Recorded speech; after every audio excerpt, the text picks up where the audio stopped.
Так, мы сейчас буквально еще минуту ждем зрителей, которые должны подключаться. Как только я увижу изменения цифры, я начну говорить.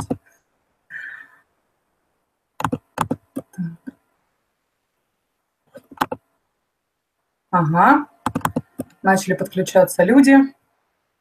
Все, всем привет. Это наш второй урок по батлам. Это новый для нас формат. Первый урок мы провели неделю назад по батлу Oxxxymирона и Гнойного. Это был урок русского языка и литературы, и его посмотрело 1000 человек, даже 1200 сейчас по последним данным. Это было интересно, это было спорно и немного провокационно. И сегодня у нас новая тема. Сегодня у нас новая тема и новый батл. Это нашумевший батл Oxxxymирона Ж и Дизастера. И сегодня у нас интернациональная команда спикеров, причем такая очень неожиданная с точки зрения геолокации. У нас два спикера, это Федор и это Эндрю. Федор родился в России, но живет в Нью Йорке, а Эндрю, наоборот, родился в Америке и живет в Москве. Мы обсудим разницу взглядов на батл, мы обсудим восприятие и о том, как, собственно, поговорим о том, как учить английский язык с помощью современного творчества и как оно вообще влияет на умы молодежи, скажем так. Все, меня зовут Оксана Апрельская, если кто вдруг не знает. Я убегаю, передаю слово нашим спикерам. К слову сказать, они представляют оба ELK Академию, Академию изучения английского языка. И я думаю, что они уже сами немного, Федор как минимум точно расскажет о том, что это и как, и почему. Но, в общем, убегаю и оставляю вас в компании двух прекрасных. Микрофоны всем включаю. И, друзья, задавайте вопросы. Мы читаем в этот раз вопросы и в чате на Facebook, и в чате на YouTube. Поэтому вы можете писать, где хотите. Я все мониторю, все читаю. Самое релевантное буду зачитывать вслух. И у нас, я так понимаю, предполагается, суперинтерактивный эфир. Поэтому активно участвуйте, пожалуйста, и рассказывайте о том, что, как, ваше мнение. Я надеюсь, все вы сделали задание, посмотрели батл, выписали панчлайны. Все, я выключаю себе микрофон, чтобы вам не мешать и не отсвечивать, и картинку тоже. И ухожу. Приступаем. Hi everyone. Hi Andrew. Oksana, I hope you don't run away too far. Is it okay that we speak English? I hope so. I hope so, because both of us can do Russian as well. But I guess English it is. If you guys can hear us and understand us, maybe let us know in the comments. Yeah, that it all makes sense to you. So I think first we should introduce ourselves. Andrew, maybe we start with you. Happily. Yeah, probably a couple of words of your background, and then how did you end up in Moscow? Sure, I'll be really quick. I'm curious, right? Hi, I'm Andrew. I work in theater. I build things, I make things, I sometimes break things, but then I fix them. And in another life, I teach, as you can see me here. And like any responsible American, I love me some good rap. So I ended up in Moscow, not because of rap, mercifully, but to work in theater, and ended up getting really interested in building, let's call them cross-cultural programs between theaters. So I would be more than happy to extend that little bit of knowledge that I have on rap and really brutal cultural conflicts to you guys. Cool. Thank you, Andrew. So my name is Fedor. I was born in St. Petersburg. Then probably, oh my goodness, like 5 years ago, I guess, I moved to Italy. And this is where I started my online language school. Yeah, I used to work as a teacher.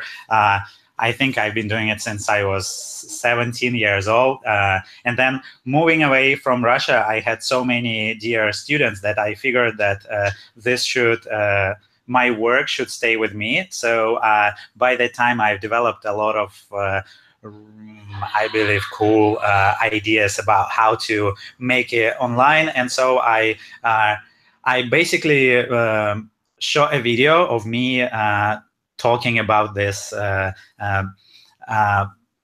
tools and methodology, how we can be doing it. And I posted it on Facebook, and I got like 15,000 views. And it's like in the next maybe 6-7 days, I got 40 requests for trial lessons that converted into the students. And ELK Academy, this is how I call the school, has been going ever since. And ELK stands for Education plus Love equals Knowledge.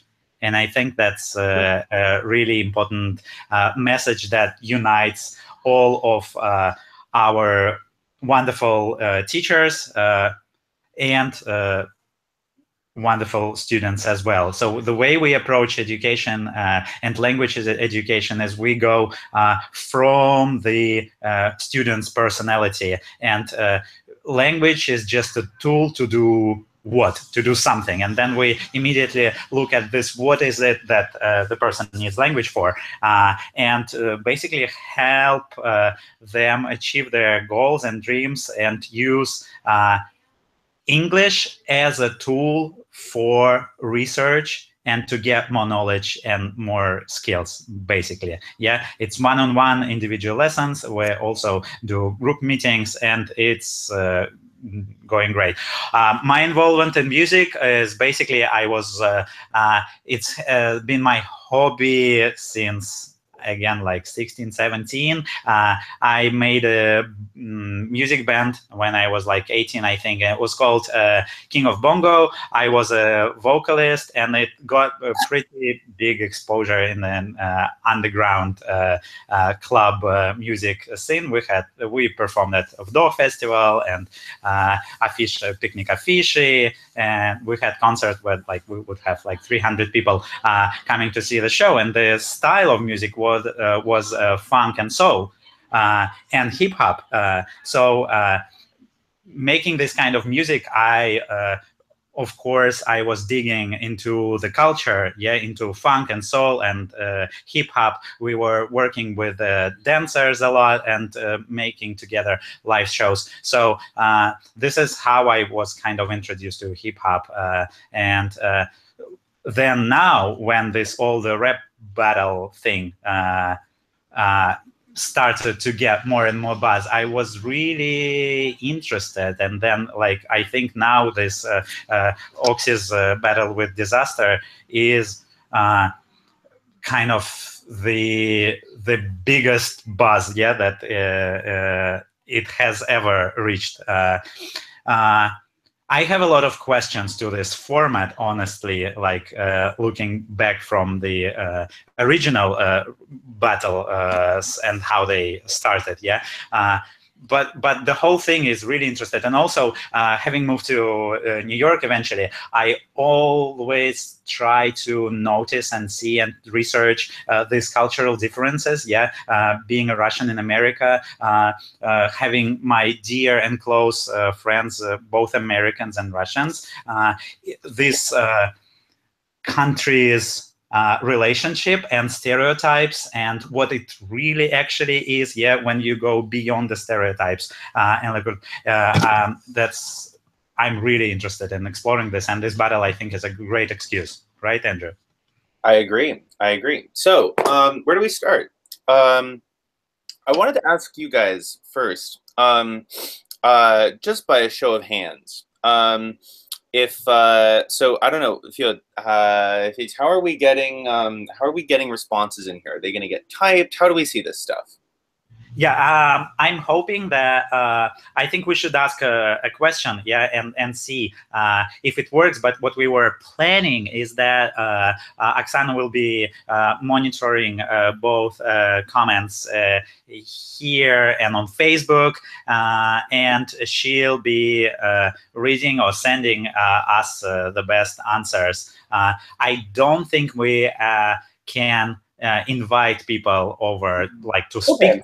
Which could be really cool, but not this time. Yeah, not with this technology. The main thing is getting some questions. I mean, I wanted to ask people just a general question. Is this the first rap battle that you watched? If not, how did you get into it? Because I got to be honest with you. I kind of stopped listening to battle rap more or less when I finished high school. Meaning I grew up, as you can see, right? If we judge by the glasses and the sweater, very much not in the, let's say, not in the homeland of rap. I sort of came to love it through my friends in high school. And of course, I dug really deep into the 80s, the 90s. I mean, really into old school MC culture. I used to be able to get to rap the entirety of Rapper's Delight. Badly, right? Like a white kid. But I stopped watching battle rap because I was like, okay, we've moved past that. This is no longer street culture. We've all moved into the studio, right? We've all moved into music videos. We've all become Instagram personalities. And now there's a resurgence, meaning battle rap is coming back. And I wanted to ask everybody, what was the first rap battle that you watched? And if it's not this one, how does this compare? Mm-hmm. Oksan, Can I start? Because we have some lack of time between our discussion and the time when people actually can hear the question and to ask or to answer them.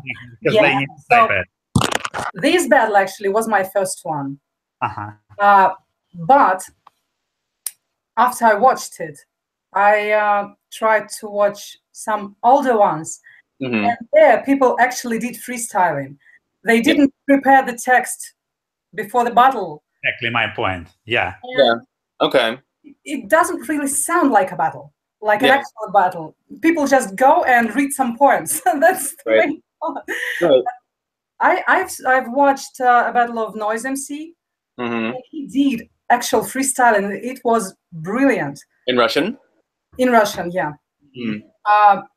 Because he did, just make it.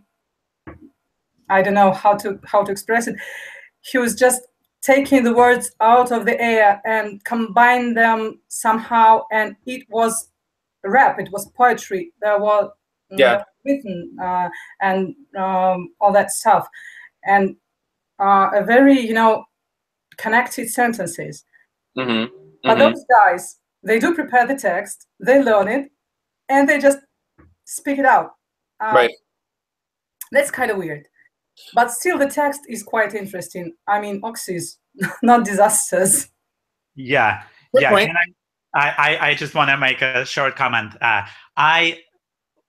As I said, I was researching the culture, yes, and there's the great movie called, I think, Freestyle, the Art of Rhyme. You guys can check it out. That talks about freestyle, and that features I think America's best freestylers, and people who just get together. They make the beat usually with using like the beatbox. Mm-hmm. And then they just I just found it. If you want to post that in the group, Oksana. Yeah, that'd be great. And it's amazing how people just here on the spot come up with amazing rhymes. And to me, there were two main elements. The beat, they always stay on beat and they play around the beat, and it's super rhythmical. And then that's the first element. And the second element is the rhyme that is born right here and right now. That was to me freestyling, and that was to me battle rap as far as I knew. Then Oxy and Slovo SPB and this Russian communities, the Restaurator, they kind of started the new movement in Russia of battle rap. I don't know if there was battle rap that was exposed to the audience before that, but there was more and more buzz, and it reached me somehow here. I think Oxy versus Johnny Boy was the first video that I watched, and it was really funny to me. I thought, okay, Russian guys have come up with a new format of battle rap where you actually you don't have the beat, and you write it beforehand. And I thought, like, wow, it's like two poets basically writing text and then performing it, not even like responding to each other because it's all pre-written, right? But then the battle with Dizaster opened my eyes to the fact that there is such thing in America as well. Right. Yeah. I mean, what I wanted to actually draw everyone's attention to, right, was, so I'm secretly really obsessive about rap history, right? Because I think historically the genre is so fascinating compared to what we see now, right? Right. Like, just my one historical aside for now, right? Don't forget, rap was born. I mean, the idea of rapping, the idea of an MC, right, reading lyrics over some kind of beat, right, was born out of house party culture in the 70s and the 80s, right? DJ culture, right, where people put together, right, what we call the breaks, right? So from Motown and from disco, the wordless parts where everyone was expected to get out on the dance floor, right? They would put together all these breaks, right? And they would have 3, 4, 5 turntables, vertushki in front of them, right? And they would string all of these breaks together, right? But nothing was going on. I mean, they needed people to get out on the floor. So their hands were busy. They couldn't do it at the same time. Then we have the MCs, right? And all of this comes, I mean, the whole style, right, was like rhyming, right, in addition to, you know, telling people to go get drinks and go get food. Why is this important, right? The essence of, I mean, classic rap is not just rhymed, not just with music, right? I mean, forms change, forms come and go, right? But it's always trying to get a message across. It's always trying to land something on people. And what I wanted to say was that this this Russian league, right? So what I noticed as I started digging into this contemporary battle scene, right, is that it's really a scene, right? We don't have East Coast, West Coast. We don't have Bed-Stuy, the Bronx. We have Versus in Russia, whatever that is. And what is this? World domination in California. So we have a whole like enterprise built out of this. So I would say to Fedor, right? It makes perfect sense that these guys are completely rehearsed, right? This is a show.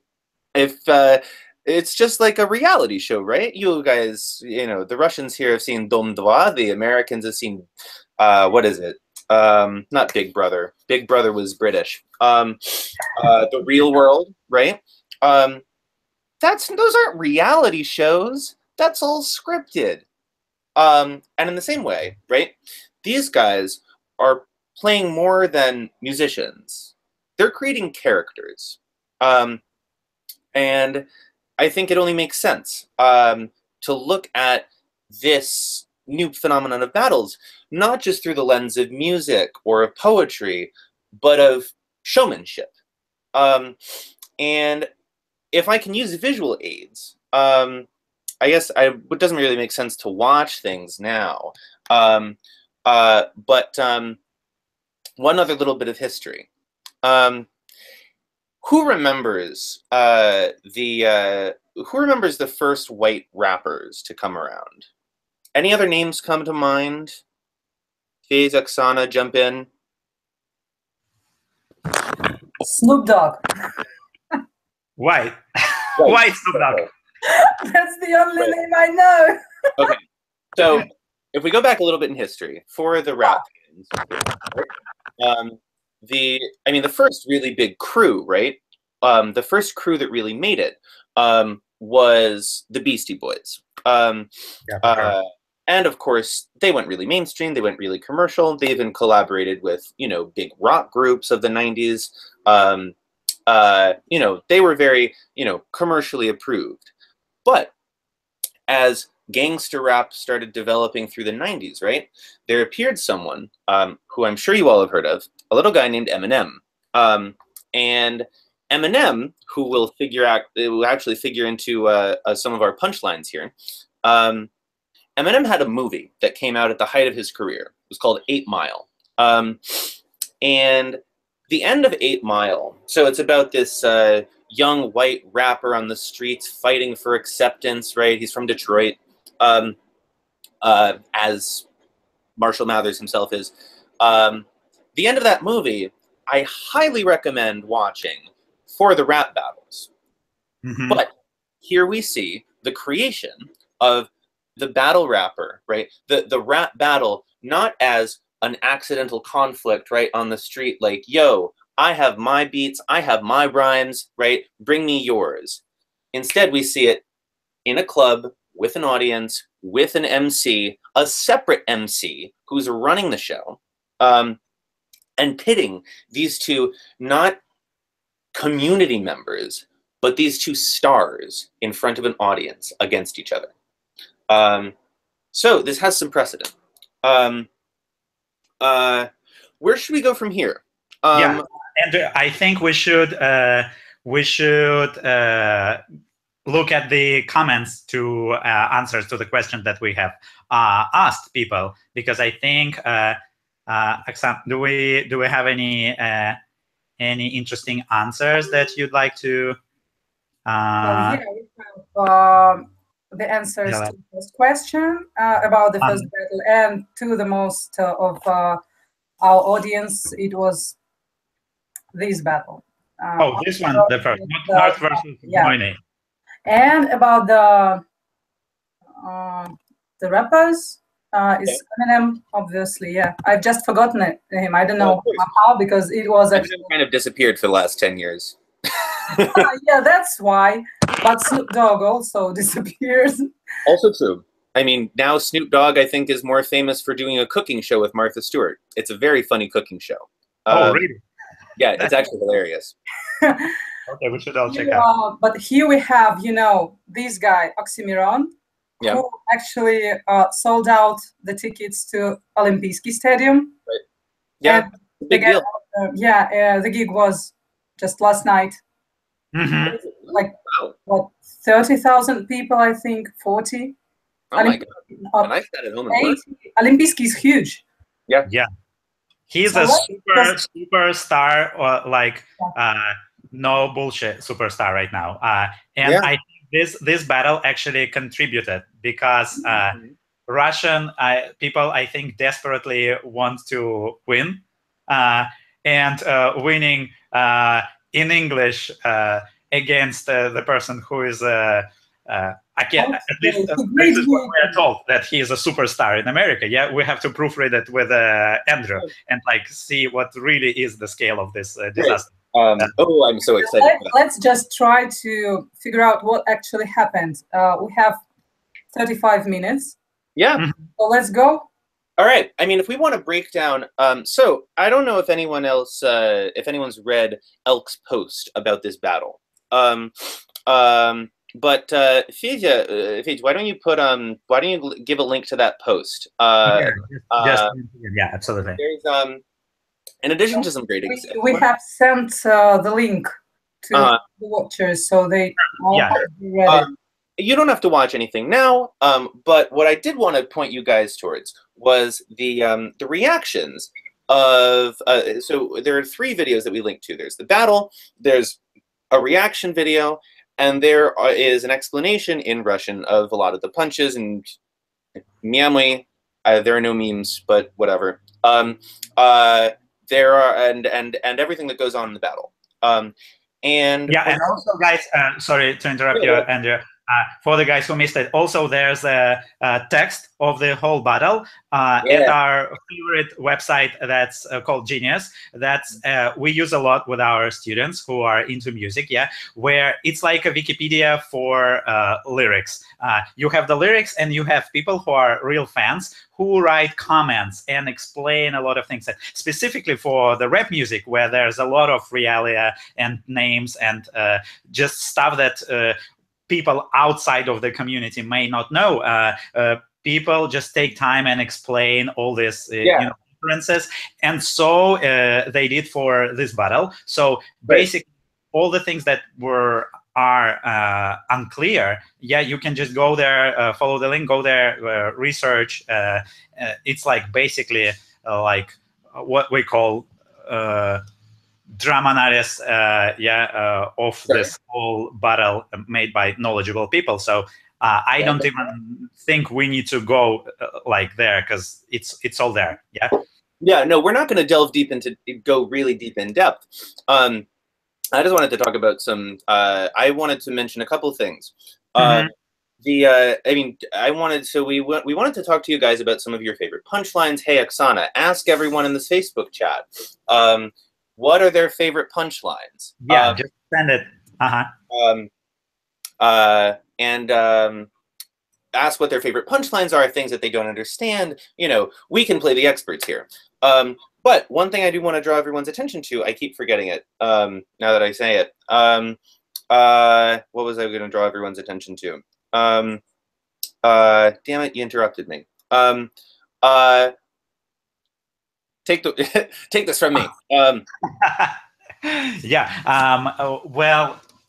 I don't know what you wanted to point out. But the reactions. So I want you to as you guys go, right? It's almost like when you read when you read something for the first time, right? You're going through a literature lesson, and the first time you read through, right? You kind of you build a little structure for yourself. You make a mark like, this is the main point, right? You know, this is an interesting detail. This is a word I didn't understand, right? You know, you guys learn to do that when you read literature. I want you guys to come through, to watch through this battle again whenever you have time, right? And figure out what you laugh at and why, right? What's really interesting about this battle and this type of battle is that it's less about freestyle, like Fede said, and it's closer to actually a kind of genre of comedy called the roast. If you, there are some famous examples, you know, I'm sure everyone, as you were all laughing at America in November 2016, you all watched, for example, the roast of Donald Trump, right? When everyone made really mean jokes about Donald Trump. They invite comedians, right? It's a classic tradition in comedy. It's like a battle, except you don't get to fight back. And you invite all of your friends to say really mean things about you, right? And they prepare these jokes, right? They play on their own, like, characters, for example, if they're on, like, a sketch show like Saturday Night Live. And here, right, we have... Right. We should all try this. I think it's really... Oksana, are you ready to try this? Especially, next time you have friends over for your birthday or whatever, you say, guys, write mean things about me. Joke that you can about me. Look it up. I mean, Comedy Central does some great roasts. So I want you to think of this, right? Not about a. I want you guys to think about this battle, right? Less as like a poetry competition, right? And really, it's almost like a firefight, right? Like these are really, you know, two guys with using every weapon they have available to them, right? Yeah. Trying to knock each other down. It's less like music and more like, I don't know, boxing, right, or wrestling. So, yeah.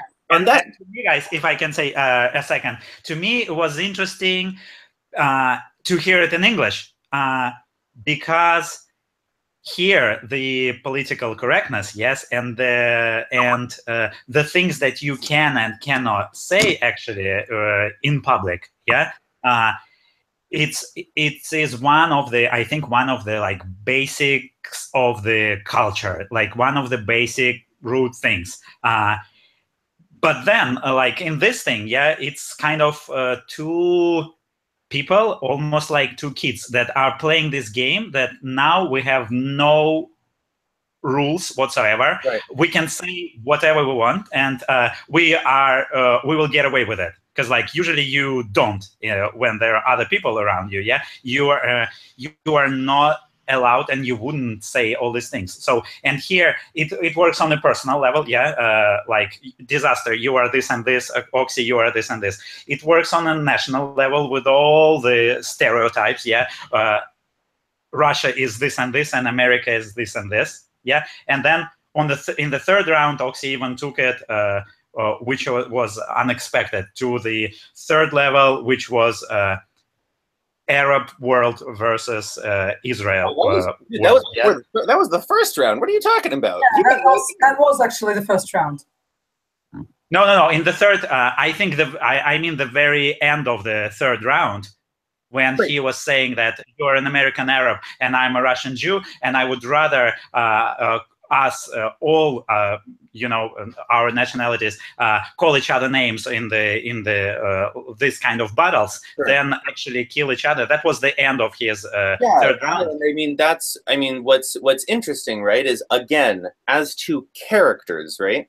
I think what's important to remember, right, about like rap is, again, as a historically and socially motivated, right, musical genre, it always came out of a community, right? It was always a community event, right? Yeah. It was like people were throwing a party, right, and spitting rhymes. People were putting on their records and trying out their rhymes, their poetry, their raps on these audiences of friends, right? It's like, English. It's funny because it's best described, right? Best described in Russian. It's только для своих, right? Совсем. There was never even an intention to take this stuff into the studio. In fact, a lot of the first rappers who recorded were kind of shunned, right? Like, why are you trying to make money on like this private thing, right? Why are you trying to make money off of the streets, right? It was seen almost as dishonest, right? To capitalize on that and to make money off of it. So here, right, we have two guys, right, who are part of two completely different cultures, two completely different musical communities, and who are representing completely different traditions. And that complicates these insults a lot. Speaking of the insults, do we have from our viewers? Do we have their favorite punchlines already? Yeah, anyone who wants to share? I'm afraid maybe they missed the question, because I'm sorry. I don't have a single punchline in the comments. All right. Please. Guys, send us your favorite punchlines and why you like them. We really want to make an interactive discussion, not just us talking all the time. In addition, right, don't just think punchlines, right? Don't just think about these formal rhymed endings to lines, right? Think about stereotypes too, right? These two rappers were talking a lot about, about Russia, about America, about, nationalities and cultures, right? And as always, when you start doing that, there are a lot of stereotypes that get thrown around. Without, we can be a little bit politically correct, and you can ask or mention if there's a stereotype that really got to you, something that you either found really true or really untrue, something that might have either made you laugh or hurt you, right? Share that too. because, you know, these guys as personalities, as performers, they're performing for you guys, for the audience, right? They're doing this for you, and your reaction is super important. You know, you saw that crowd. Like, Oxy got to the point where, like, damn, you guys are too much. Yeah.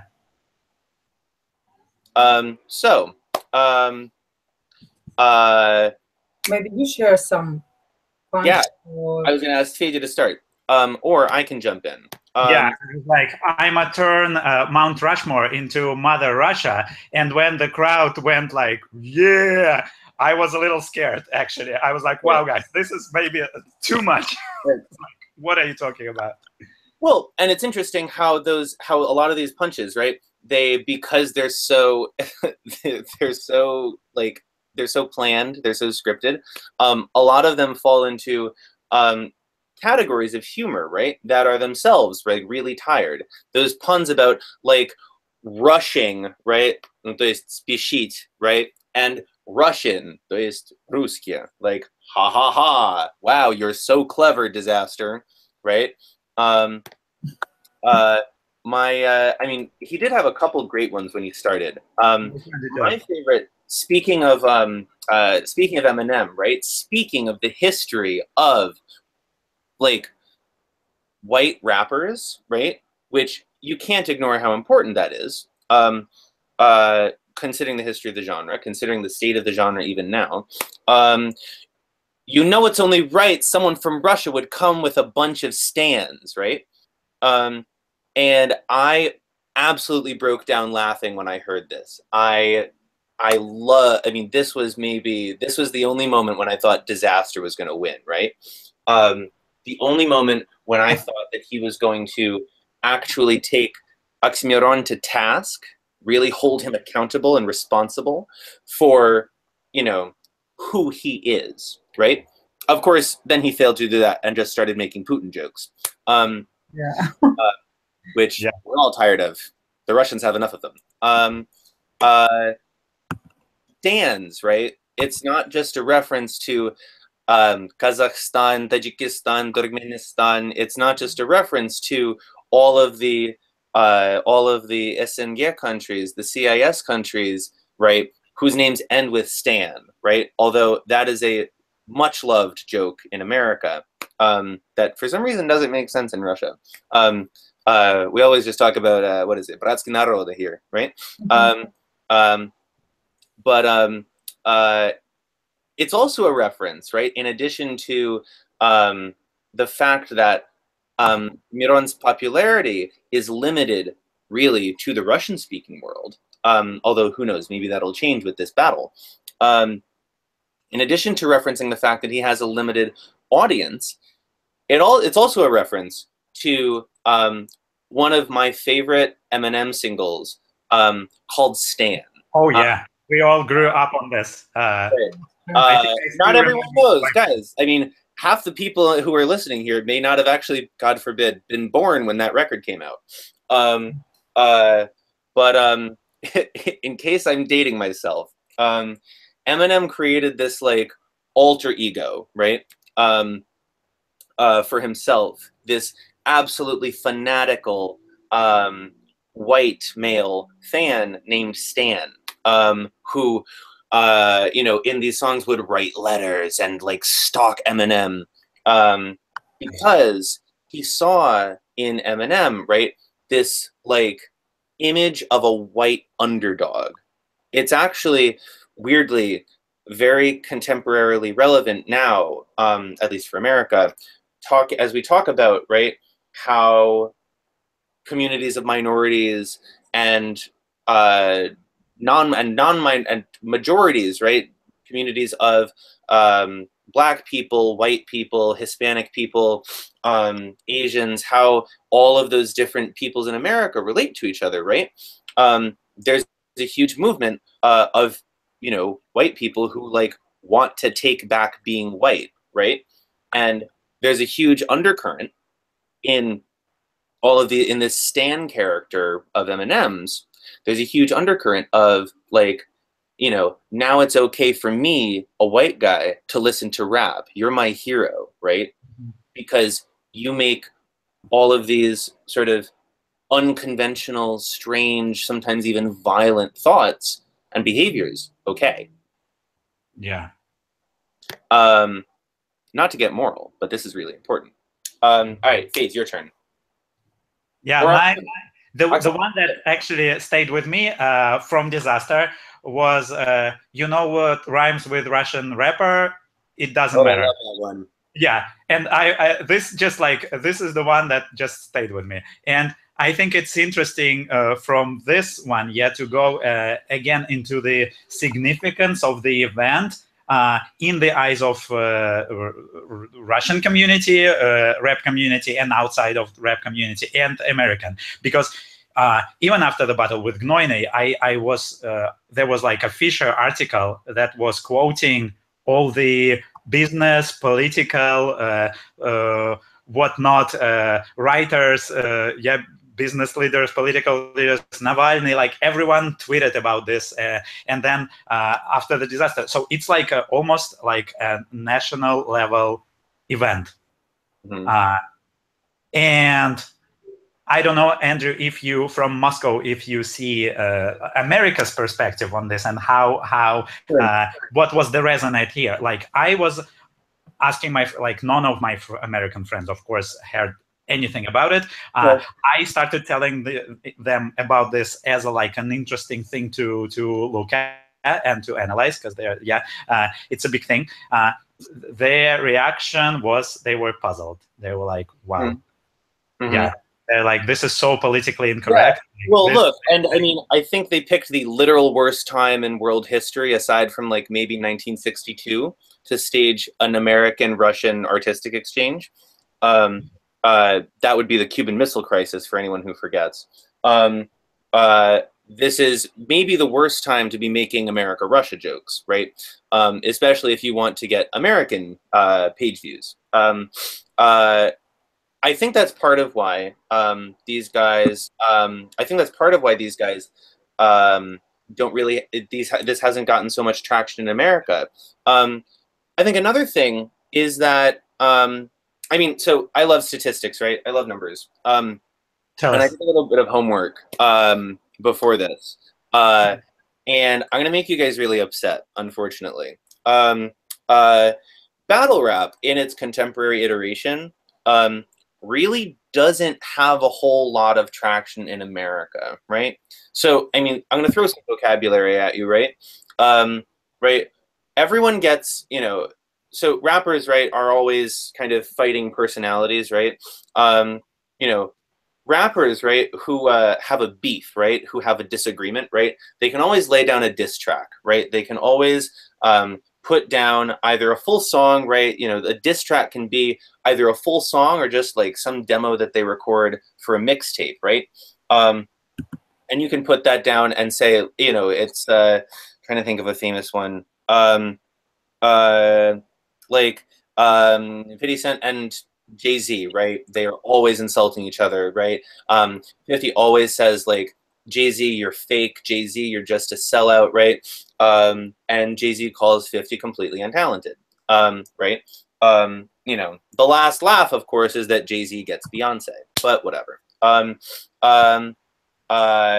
Here, right? Battles are just kind of, I don't know, out of more punches. I just noticed a comment. All right. Well, in that case, if we're gonna go back to I'll spare you the statistics till the end, but I just want to. Unfortunately, the statistics on the American statistics on this battle aren't so good. My personal favorite, again, and I think this goes towards how these two rappers. I think it goes to their different skill levels and their approaches. I think Miron was way more prepared. I think Miron was way more prepared for this battle than Dizaster was. So, for example, in his first round, he had 2 million Muslims or Arabs killed by the U.S. in 15 years. Shit, who cares? You still rep the flag like Britney Spears. Yeah, I don't know if anyone remembers this. It was probably one of the ugliest ad campaigns I've ever seen. Here, I'll do you a favor and share this. Flag ad. It is absolutely hideous. And surprisingly, not that long ago. Although, I don't know, I would say it's actually pretty incredibly long ago. You would expect this, I don't know, from like the 80s. But wait for it. So this is a famous Rolling Stone cover with Britney Spears and a whole photo shoot that went with it, where she wore this hideous halter top on the background of the flag. And of course, a lot of Americans were really upset about this, right? It's actually, I don't know if you know this, there are American laws about, or not laws, but like it's part of the American kind of, there's I don't think it's actually a law, I think it's just like a set of recommendations, but it's about how you are supposed to treat the flag. You know, you can't wear it as clothing. You can't like put it on your car. You can't burn it, obviously, things like that. So in addition to just having bad taste, right? Britney Spears, you know, was actually weirdly being anti-American, right? People thought at the time when she put out this pro-American ad campaign. Dizaster now did something that Miron was saying that he was doing something really similar. I'm trying to find the picture, but before the battle, he had this. There was this photo that I saw where he was posing with an American flag, and it's I don't know. I'm looking for it now. It was, again, you know, for Dizaster, it was this really cheap attempt, right, to kind of play up his role as a representative of America, right? Cast this as a battle between, you know, the two great superpowers, and it's really, it was, I mean, Miron, I think, was using this as an opportunity to say, right, you're making this about politics when we don't need it to be, and now I'm going to show you how we can actually make it about politics. If we want to go more into the grammar side of things, meaning if we want to look at how these things are, how some of these punches are kind of grammatically interesting. I don't know. Yeah, Andrew, before you go into it, yeah. Like to you as a native speaker, how was Miron's English?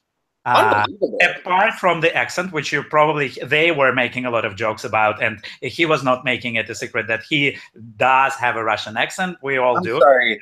When Dizaster was doing his King Kong impression, that was way worse than Miron's accent. Like, oh yeah, I love this punch. Like, you know what Russian when Russian rappers, how Russian rappers sound to me when they're rapping, and he went like right. Just remember this. Mm-hmm. Yeah, no, I mean, I think it's I think it was, that was, I mean, Dizaster has a really bad sense of humor in terms of his performance style. I think the whole, you know, that like, I'm a hulking muscle man. It's like, okay, dude, like, we get it. You go to the gym. Shut up. You know. Yeah. So Oxx's English, no questions about it. Like there was. No, I mean, dude went to Oxford, right? Like, he speaks better English than I do. I think we can put that. Come on. I think we can put this to rest right away. His English is flawless, and I don't think his accent leaves anything to be desired. Of course, he also rehearsed everything, but we'll leave that to the side. What else? I'm trying to think. Do you have a favorite? I mean, look, in terms of grammar, right? Nothing is there's nothing that's that like fascinating. I mean, in terms of like actual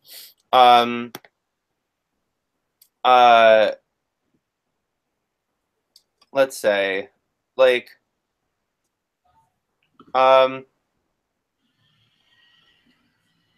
let's see. I'm looking through Genius right now. Maybe Fedor will say something while you. Yeah. While Andrew is searching, Andrew, let me know when you're.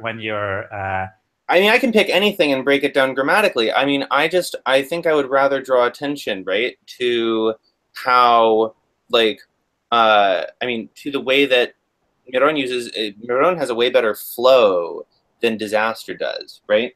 There are, you know, I think it's more interesting to look at this not in terms of grammar, right? Purely like, you know, how many tenses do they each use? No. But more in terms of the kinds of comic devices that they use, right? It's actually really interesting if we think about this as an exercise in performance and in comedy, right? If we think about this as an experiment in different types of jokes, right? Okay, so like this is, I think, Miron's second round.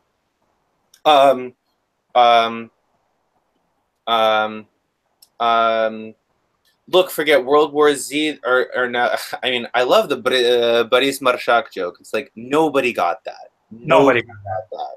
Like, yeah. I don't even remember that. And that's amazing. That shows how actually well you know Russian culture. That's. I know. Well, a bit like also the 70% of that audience who was Russian didn't get it, and it's like, guys, like, that's true.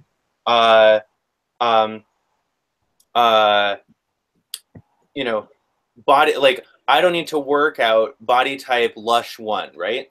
You know, it's a joke not just about the organizer of world domination, right? But it's like, you know, it's talking about Miron as someone who takes care of himself, who's like, who eats healthy. You know, there's even like a hidden reference to the soap store Lush. If you're in Moscow and you go down right at Pushkinskaya Ploshchad, it's really nice soaps if you want to spend 500 rubles on a bar of soap, right? And we go further, right? Look, forget World War Z. This is Cold War X. You're not leaving Oxy dead just because you slaughtered Rex, right? I've never heard Andrew rapping, actually. Andrew, you do good. This is an amazing play on words, right? And we go on, right? No, Lenny Kravitz, we have Yeltsin and Lenin as parents. Oh, wait. Oh, you mad because I'm Joseph Stalin on you? That one. Yeah, that one. Right? Resonated. Right? This is, you know, this is Miron taking back a joke, right? Not only is it a play on words, a pun, right? It's like, what's another good pun, right? If we talk like the form of the pun, right, where it's a play with the sound of a word, right? You know, these are, people love these on Reddit, right? Like,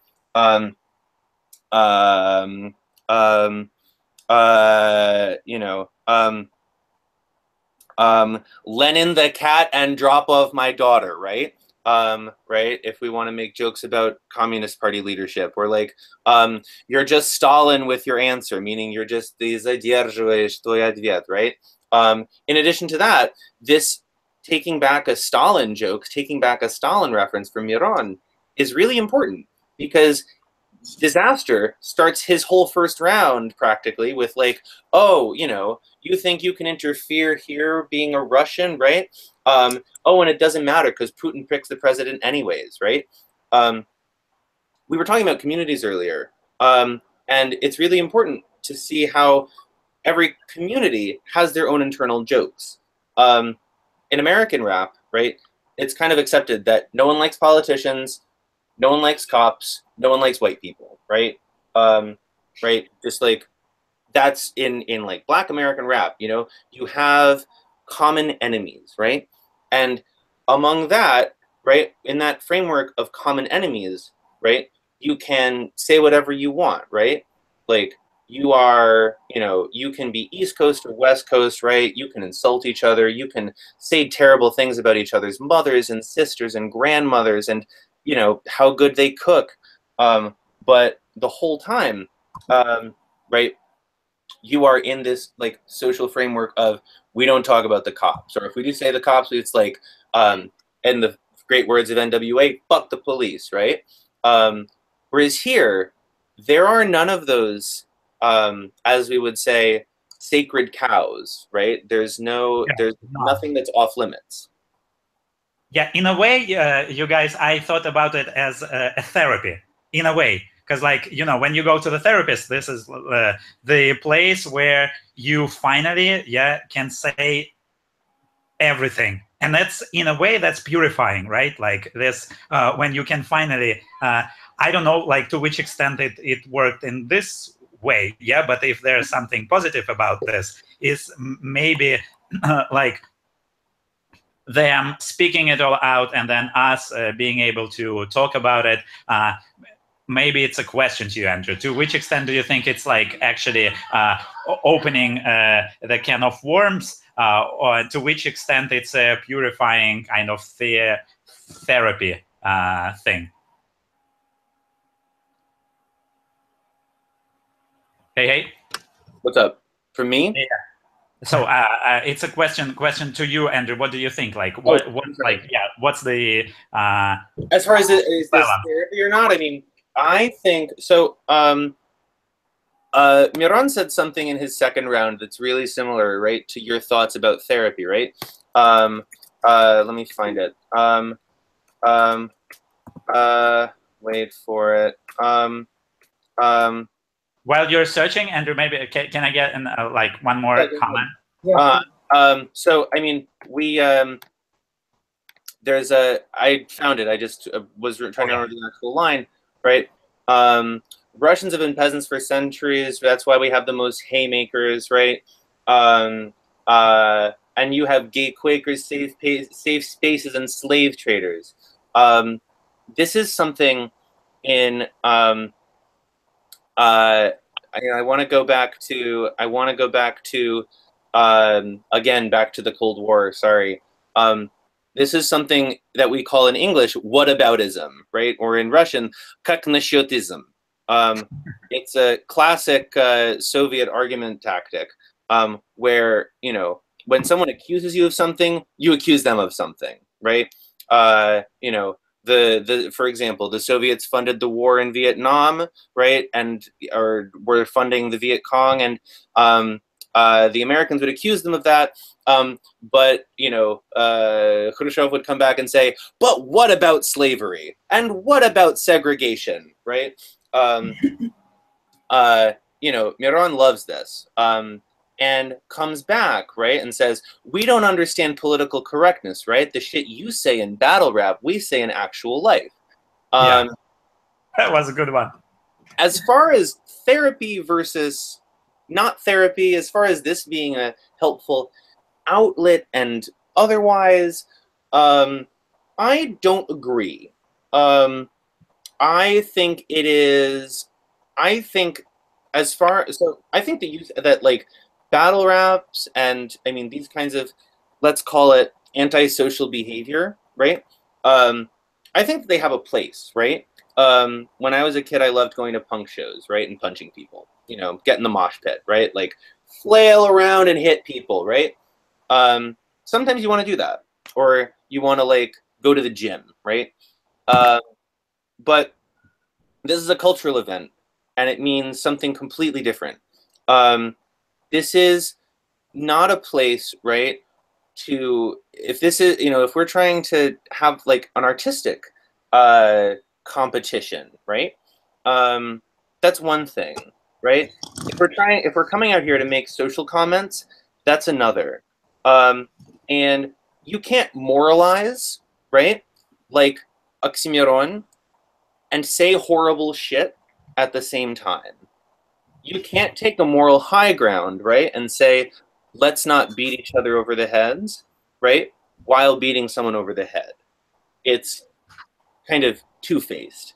And especially when you're crossing community boundaries. Miron is in no place, right, to, like, judge the American immigrant experience, just as Dizaster is in no place to make Russian political jokes. And I think they would be better served, right, by you know, listening to each other's raps and like dishing on each other's, I don't know, rhymes and flow, wouldn't they? That's my question to you guys.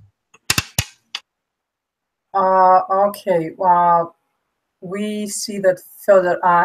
No. I'm here. Yeah, I was like charge, honestly, because I was like, oh, 5%. No. Yeah.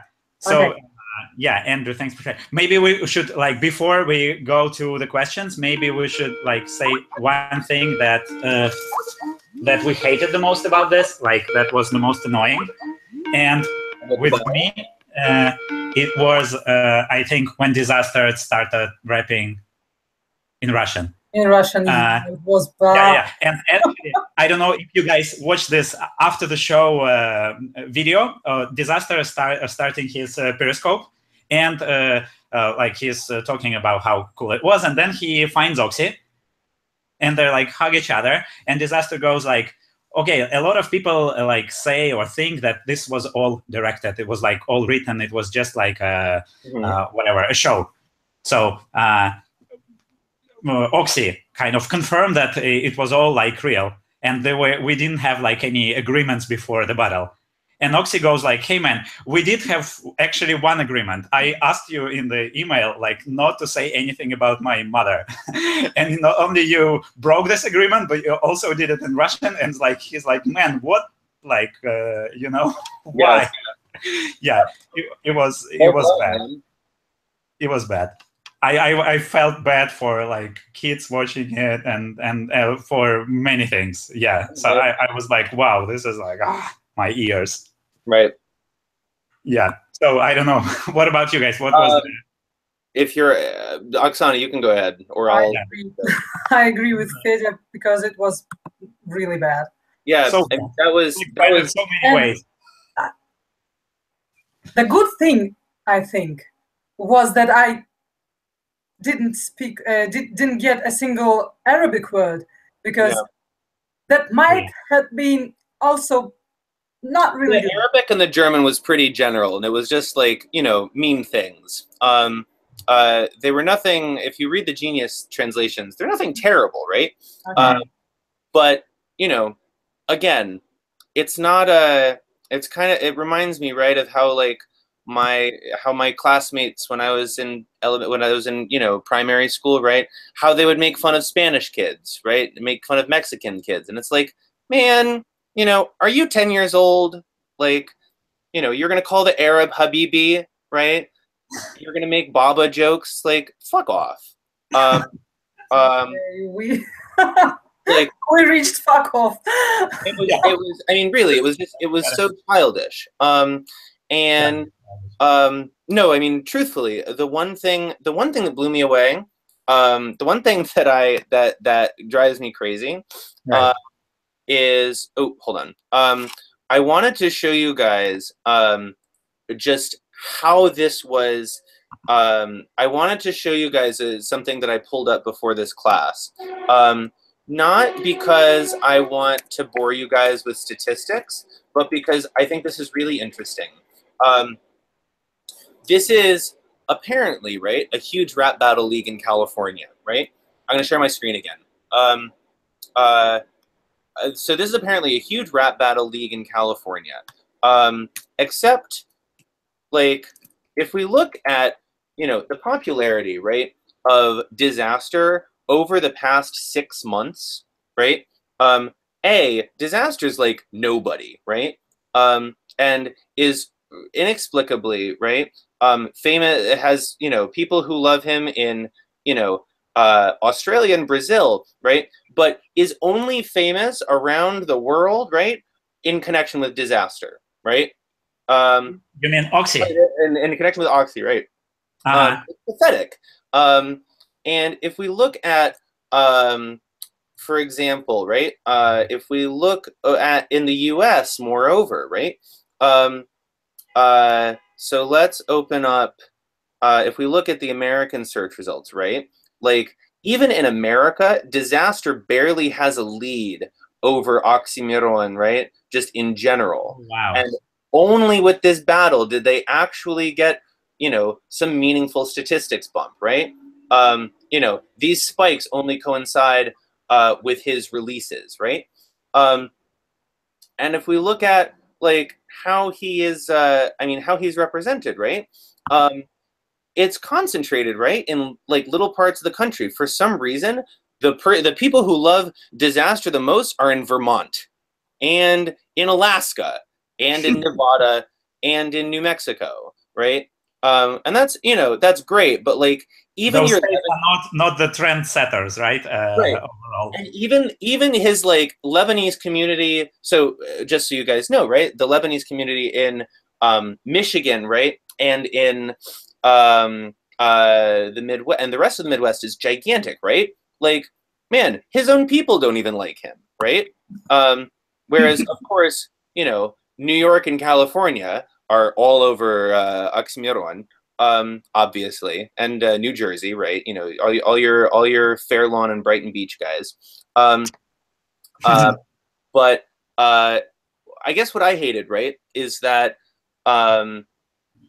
you know, Dizaster played this up as like the match of the Titans, but really it was just like Oxxxymiron clowning on him. I mean, it was so unfair. And Dizaster just made himself look stupid. He made a really bad name for his own battle league. And, you know, I gotta give him a big thumbs down for that. Okay. Thank you, Andrew. And guys, anyone who's watching, yeah, I think Andrew just demonstrated a really cool way to work generally with news and with information. Yeah, just go to Google Analytics, look at the search results, numbers, and this is the objective picture. So that's the thing to do if you really want to like understand the impact of an event. That was really interesting, Andrew. Thank you so much. You're welcome. I think we have to wrap this up, don't we? Yeah. So, у нас на самом деле вышло время уже. Yeah, exactly. We were saying, like... Да, давно. И нам, конечно, пора заканчивать. Вопрос был один, но я думаю, что Эндрю как раз на него прямо вот сейчас только что и ответил. Так. Вопрос был от Евы. Интересно мнение Эндрю, кто победил-то. Ну вот, собственно, Эндрю на этот вопрос только что и ответил, да, что неравный бой был по сути. Ну, в общем, да. Ребят, спасибо вам большое. У нас экспериментальный формат. Не знаю, что у нас тут получилось насчет урока английского. Ну, поболтали мы классно, конечно, и обсудили вообще стереотипы и культурный контекст, заговариваться уже стало вечер. Спасибо большое. Отпускаю вас на работу Федора, вот, например, и у Эндрю. Да, вот уже, да, ученики уже стучат. Да. Друзья, мы встретимся с вами на каком-нибудь ближайшем уроке. Пишите в комментарии, какую бы тему вам было интересно разобрать, и я думаю, что мы это сделаем, может быть, на английском языке, может быть, на каком-нибудь другом. Спасибо большое за то, что были с нами. В описании видео смотрите ссылки на разные классные проекты. В частности, у нас будет саммит по математике уже через 2 недели, и ссылка прямо в описании есть. И, собственно, увидимся с вами там. Спасибо большое. Всем пока. Конечно, приходите на занятия.